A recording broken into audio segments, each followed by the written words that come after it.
Hello everyone and welcome back to Mike and his whiteboard. My name is Mike, this is my whiteboard, and if you're brand new to this is a show where we take concepts, we break them down, and we construct them visually for you. So I used to be on the segment after the market closed, so we've got over 60 episodes of beginner content. So if you missed that, definitely check it out just by clicking Find Shows at the top of Tasty. Hold on to Mike and his whiteboard and you'll see them all there. So today we're going to talk about weakness and strength. So when I'm talking about weakness and strength, I'm not talking about physical weakness or strength. We're talking about market weakness and strength. And being on the support team, we get a lot of questions about how we kind of dig into these weaknesses and strengths. So a lot of people write in asking, when we're buying into weakness, are we actually buying options or are we buying underlyings? What are we doing and what do we mean by that? And on the flip side, when we look at strength and we sell into strength, are we selling options or selling underlyings? We're going to break that all down today and we're going to clarify everything for you. So let's get right into it here, and we'll start with we're going to start with buying into weakness. So when we talk about buying into weakness, basically what we're looking for is an underlying or a market or an index or ETF, basically anything that is liquid, because liquidity is king with what we're doing here at Tasty Trade. We're going to be looking into buying into weakness, and what that means is finding something that's been hurt over the past few weeks. So we like to consider a price extreme, something that's taken a 10% or so hit over a week or more. So when we're looking at something that's been hit, we might look to get long that or have a bearish or a bullish assumption on that underlying. So when we're buying into weakness, we're not necessarily buying options or buying underlyings. Basically what we're doing is we're buying into the fact that we think it's going to go up. So we can sell premium against that, we can buy premium, we can do things like covered calls. There's a few factors that will go into that, but we'll get into that in a little bit. And when we're visualizing selling into strength, basically it's the opposite. So if we see something that's rallied really hard or had a surge in price due to natural price action, what we may look to do is fade that action. So we might take the other side and have an assumption that's going to be bearish, or we're going to see that it might go down. So two keywords that I'm going to be throwing out here are going to be contrarian and fading. So I just said fading. If you ever hear someone say, I faded this or I'm fading that on the network, basically what they're referring to is taking the other side. So in this instance, if something was rallying really hard and they wanted to fade that underlying, they would deploy a strategy that would be bearish. And on the flip side, if someone was buying into weakness, they're basically fading this weakness. They think that over time or over whatever period that their option is going to expire in, they think that it's going to be at a higher level than what they're selling that premium at or buying that premium at, depending on some factors at play. So contrarian is basically taking the other side or betting against the norm, and fading is just another word for that same thing. So let's dig a little bit more into buying into weakness here on the next slide.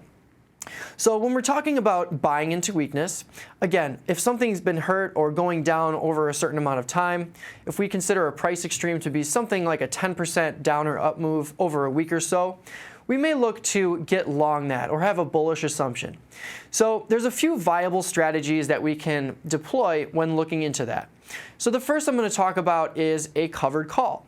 So a covered call, we've proven has been a great strategy and can be used in multiple accounts. So not everyone has a margin account, not everyone has an IRA account, some people have cash accounts. In any case, a covered call is going to be a tried and true method to, number one, getting long an underlying and pretty much buying into this weakness here. And we're selling a call against that. So again, a covered call is just buying 100 shares of stock and selling an out of the money or really close to at the money call against that, because number one, there's no additional risk when we have those shares because we have a covered call. We're basically writing a call, but that written call that we sold is covered by the 100 shares of stock that we own. So the brokerage knows this, and therefore there's no additional risk when we're talking about a covered call. We're basically reducing our cost basis, capping our upside, but we're putting ourselves in a higher probability of profit situation. Another viable strategy is going to be a short put. And this is one of my personal favorites, especially when I'm buying into weakness.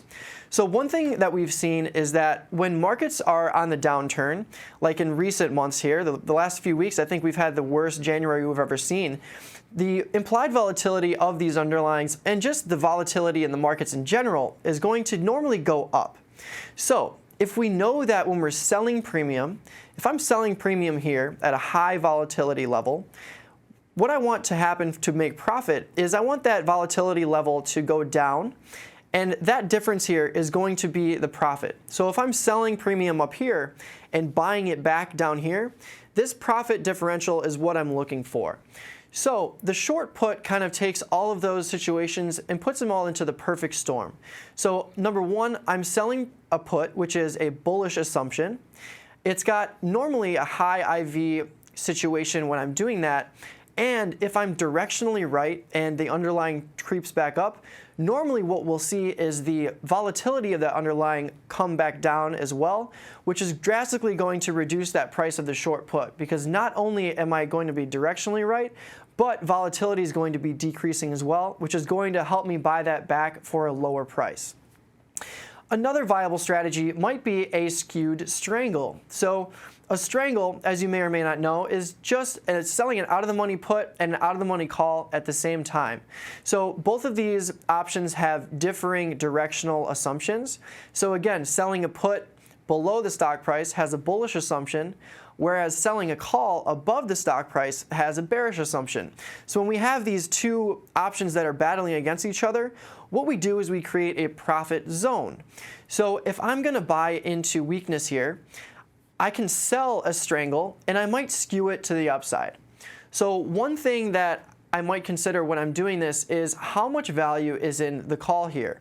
And that's what we're going to get into here with the factors on the right side. So when I'm looking at the value in the call, I'm specifically referring to this skewed strangle here. So what I mean by this is I'm not going to take on additional risk if there's not enough premium in that call.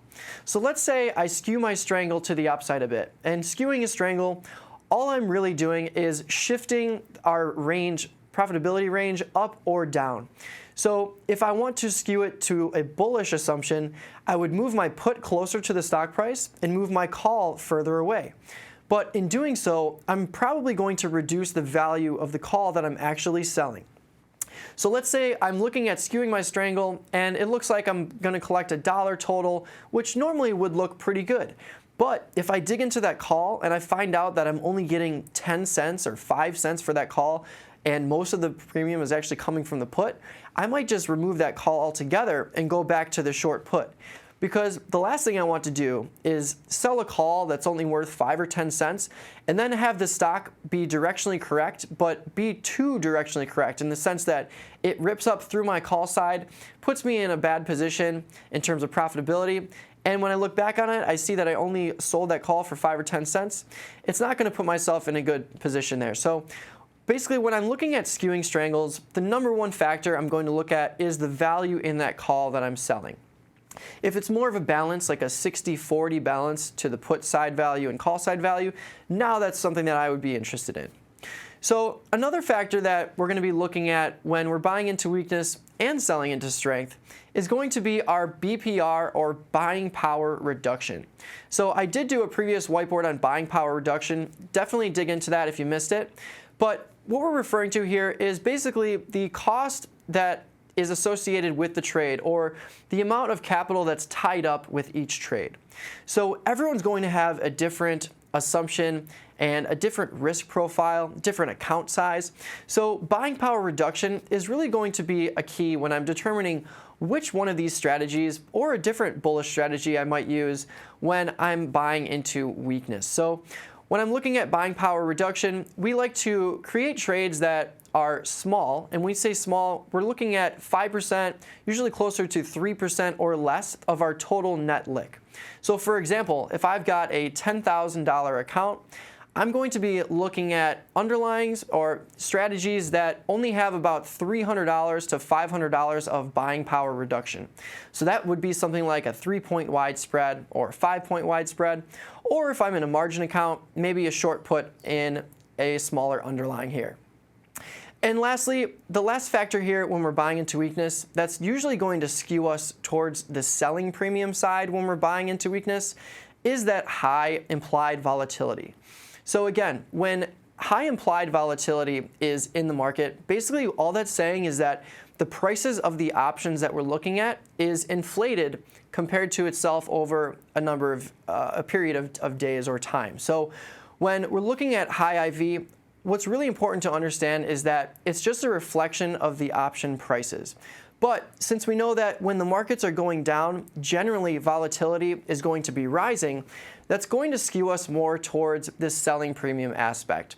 So I've got the PM in parentheses there, and what I'm referring to there is the poor man's covered call. So if for whatever reason we have a underlying or market that has been beaten up over time and we're looking to buy into weakness, but there's not a high implied volatility factor, if there's low implied volatility, which is pretty rare, but if there is the case, I might consider a poor man's covered call, which is going to actually give me that bullish assumption as well, and it would benefit from an IV expansion. So if implied volatility is low and I'm trying to get long, I would probably lean towards the poor man's covered call rather than the covered call because I will get a benefit from that implied volatility increasing.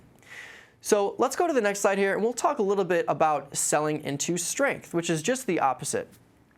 So again, if an underlying has had, let's say, a price extreme, what we'd consider to be a 10% move over a week or so, and I'm looking to fade that or be a contrarian against that, I'm going to look at some other strategies. So some factors to consider here are going to be low implied volatility. So generally when markets are rising, as you've seen, last year we had a ton of this, the volatility was at pretty much near lows, near all-time lows, and we were looking at very low volatility levels and markets at being all-time highs. So what we would look to do is basically have a bearish assumption with these underlying. So we might look at something like a long put spread, which is going to give me that bearish assumption, and I'm not going to be really affected by too much of a volatility increase or decrease.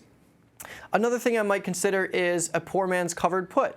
This is a great assumption for me because I'm looking at that low volatility level. I'm going to want to be affected by an increase in implied volatility.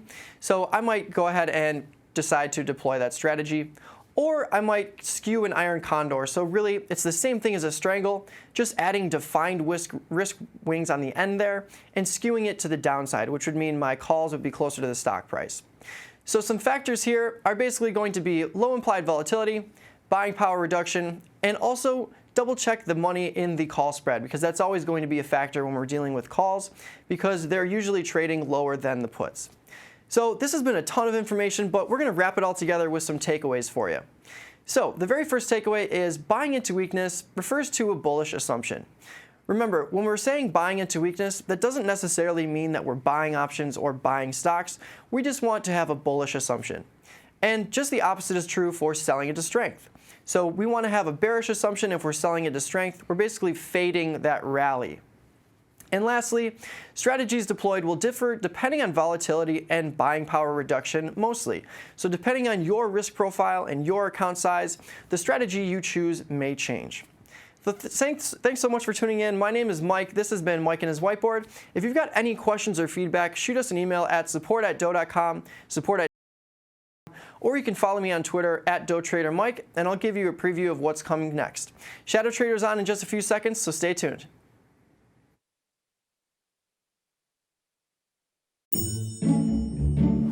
Hey everyone, I hope you liked this video. Click below to watch more videos, subscribe to our channel, or go to our website.